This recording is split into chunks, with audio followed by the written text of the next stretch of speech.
ശരിക്കും നേരത്തെ നമ്മൾ വയലാറിൻ്റെയും ONV സാറിൻ്റെയും ഒക്കെ വരികൾ തമ്മിൽ താരതമ്യം ചെയ്തൊക്കെ സംസാരിച്ചില്ലേ? ശരി ശരി. അതുപോലെ അത് നല്ല രസമായിരുന്നു കേൾക്കാൻ. അതുപോലെ താരതമ്യം ചെയ്യുന്ന അങ്ങനെ ഓർമ്മയിലുള്ള എന്തെങ്കിലും പാട്ടുണ്ടോ? രണ്ട് പാട്ടുകളുടെ താരതമ്യം പറയാം. ആ അതായത് ദേവരായ മാസ്റ്റർ ദൂരദർശന് വേണ്ടി ചെയ്തു എന്നാണ് എൻ്റെ ഓർമ്മ. ആ ഒന്നിനി ശ്രുതി താഴ്ത്തി പാടുക പൂങ്കുയിലെ ONV സാറാണ് അതിൻ്റെ രചന. ആ.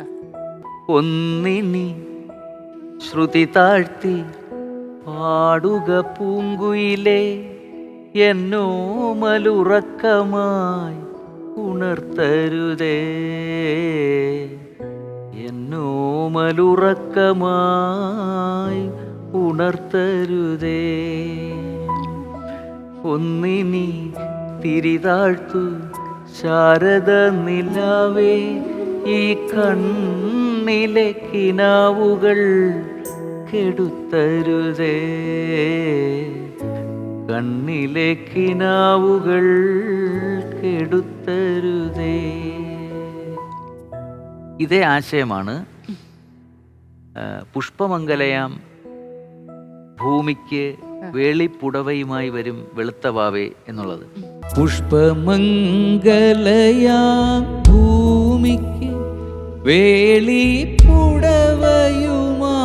വരും വെളുത്തവാവേ, എൻ്റെ മടിയിൽ മയങ്ങുമി മാലതീലതയെ തോടല്ലേ തോടല്ലേ നീ. ശരിക്കും ആദ്യം പാടിയ പാട്ടില് ഒരു അമ്മ കുഞ്ഞിനെ ഉറക്കുമ്പോൾ കിളി പാടി ഉണർത്തല്ലേ എന്നുള്ളതല്ലേ പറയുന്നത്. ഇത് കുറച്ച് പ്രകൃതിയുമായിട്ടുള്ള ഒരു കണക്ഷൻ. രണ്ടിലും പ്രണയം ഒരു പ്രധാന ഭാവമാണ്. എൻ്റെ ഈ പ്രിയപ്പെട്ടവർ അല്ലെ പ്രിയപ്പെട്ടവൾ അല്ലെ പ്രിയപ്പെട്ടത് ആരായാലും അവർ ഉറങ്ങുകയാണ്, നീ വളരെ ശാന്തമായി അല്ലെ വളരെ എന്താണ് പതുക്കെ സംസാരിക്കൂ, നിന്റെ നിലാവെ നീ തിരി താഴ്ത്തു, എൻ്റെ പ്രണയിനി അല്ലെങ്കിൽ എൻ്റെ ആരായാലും പ്രിയപ്പെട്ടവർ ഉറങ്ങുന്നു.